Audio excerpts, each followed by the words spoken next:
జ్యోతిష శాస్త్రంలో బల్లి పడటాన్ని సాదాసీదాగా తీసి పారేయలేం. దీనినే గౌలి శాస్త్రం అంటారు. ముఖ్యంగా మహిళల శరీరంలోని కొన్ని భాగాలపై బల్లి పడితే అది కనక వర్షం కురిపించే అదృష్టానికి సంకేతం. ఒకవేళ బల్లి మీ ఎడమ కన్నుపై పడితే త్వరలోనే మీ భర్త నుంచి లేదా ఆత్మీయుల నుంచి ఏదైనా తీపి కబురు వింటారని అర్థం. అలాగే ఎడమ చెవిపై బల్లి పడటం అత్యంత శుభప్రదం. ఇది కేవలం ధనలాభమే కాదు, మీ ఇంట్లో సిరి సంపదలు వెళ్లి విరుస్తాయని, ఆర్థిక కష్టాలన్నీ తీరి కోటీశ్వరులయ్యే యోగం ఉందని శాస్త్రం చెబుతోంది.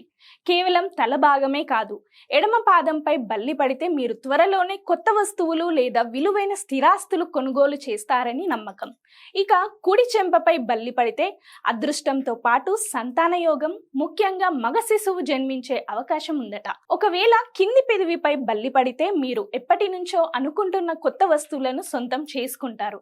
బల్లి పడిన వెంటనే భయపడకుండా పడిన భాగాన్ని బట్టి అది ఇచ్చే సంకేతాలను గమనించండి.